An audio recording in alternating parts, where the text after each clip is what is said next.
Ya sé que están desesperados por ver al doctor Mario Amoretti Pachas. Él es experto en derecho penal, como ya lo habíamos anunciado, y hoy estás desesperado por aprender cuáles son los derechos del niño y el adolescente. Ellos tienen su propio código y hay que saber, señor, señora, padres, madres que nos están viendo, tienen mucho que aprender el día de hoy. Le damos la bienvenida, como es costumbre en nuestro programa, a un excelente invitado, el doctor Mario Amoretti Pachas. Muchísimas gracias por estar con nosotros, doctor. Gracias a usted, buenos días.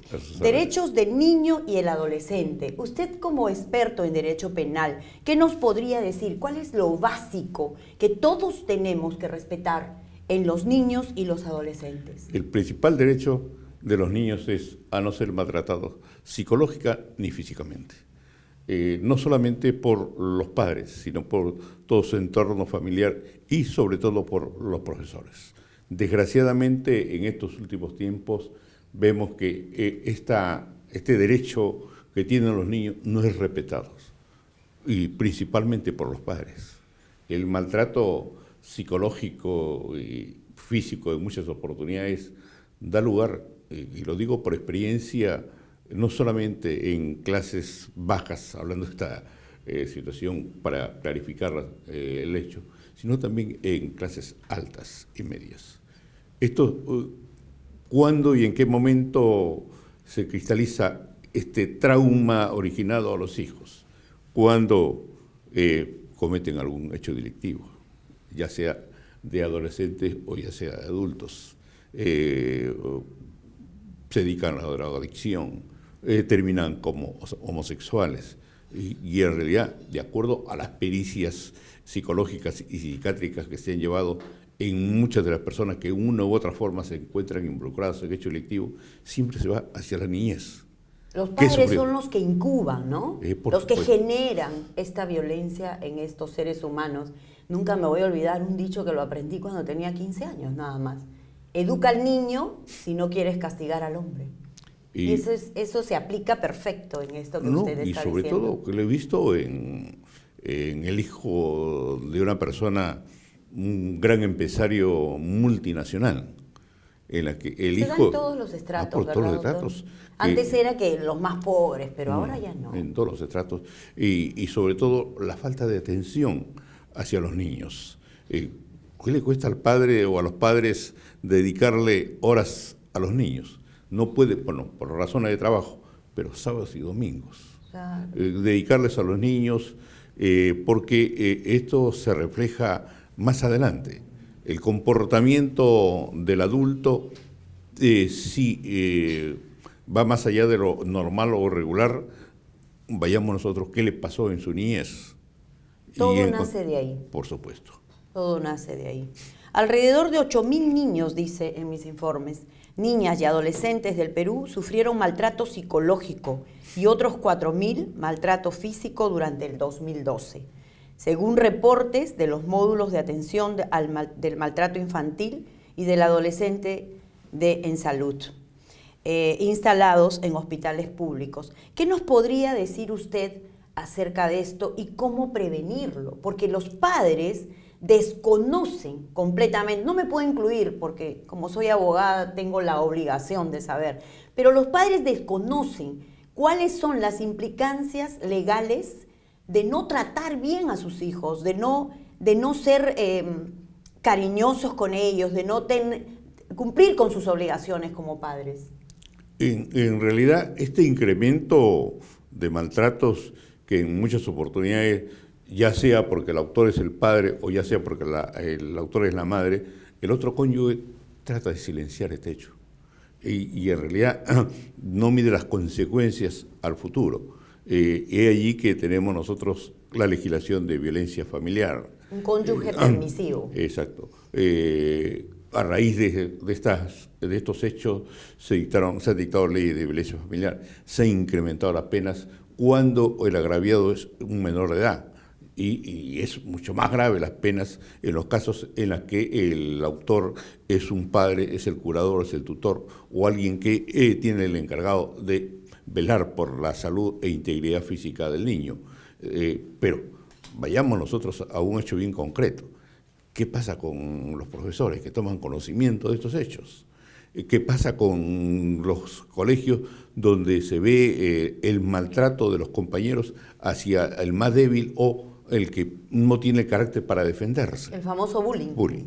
Allí Que siempre ha existido, doctora. toda la vida Lo que ha pasa es que existido. ahora está como más publicitado. Por supuesto. Toda la vida. Toda la Y vida. el niño es cruel, Y sea sobre- de donde sea. Yo lo he visto. No, y sobre todo desde el momento en que el niño utiliza lentes o es gordo, o es flaco, Exacto. en fin, cualquier... Ya es motivo ya de mofa, de por burla. supuesto. Y eso, desgraciadamente, que tampoco los profesores no hacen absolutamente nada. No, pues no prevén el caso. Sí. ¿Está usted de acuerdo con las actuales sanciones a los niños y adolescentes por asesinatos, por vandalismos? Es que estamos nosotros adscritos al Código de los Niños, a la ley a nivel internacional que protege a los niños. De tal manera que tendríamos que cambiar la Constitución Claro. y renunciar a estos tratados para poder que los niños que tengan más allá de o menos de 18 años puedan ser pasibles de una sanción penal mayor, como sucede en otros países, por ejemplo, Estados Unidos. En Estados Las Unidos penas sí son hay bastante sanciones, sí. son más altas, son más severas, pero cuando están cercanos a los 18 años, vale decir de los 16 hasta los 17 años y medio, más o menos, ¿no? Indudablemente que allí inclusive, hace poco leí que a un menor de 13 años le habían impuesto 40 años de privación de su libertad. Es lo que no sucede acá, porque el máximo del internamiento en un tratamiento para menores, en un establecimiento que trata a los menores, es 6 años. Eso es, ¿usted diría que eso es demasiado blando para que nuestros adolescentes, principalmente, no se corrijan? Vayamos nosotros, ¿qué es lo que sucede con el Código Civil? Que a los menores de 16 años se les faculta para que pueda contraer matrimonio y puede Con ejercitar permiso sus de los derechos, padres. y puede ejercitar sus derechos civiles. Sí, Entonces, la pregunta es, ¿y qué pasa en el aspecto penal? exacto. Un poco que se contradice, ¿no? Sí.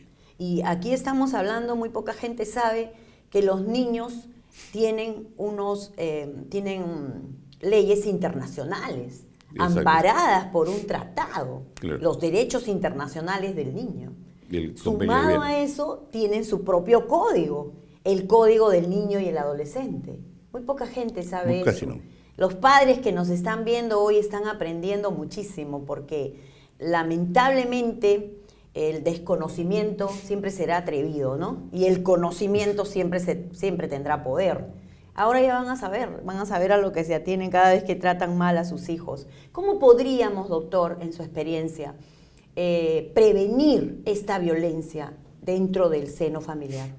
Yo siempre aconsejo, e inclusive se lo he dicho a mis nietos, Los dos somos padres, por eso le pregunto. que si Yo todavía no soy abuela. pero en sí algún soy momento son maltratados por sus padres, que no vacilen en coger el teléfono y llamar a la policía, e inclusive que me comuniquen a mí, y si llegara el caso, no creo, pero siempre pongo esta posibilidad para exagerar y hacerle ver hasta qué punto sus derechos de evitar ser maltratados están protegidos por la ley. Y no vacilen, me pasan ustedes la voz.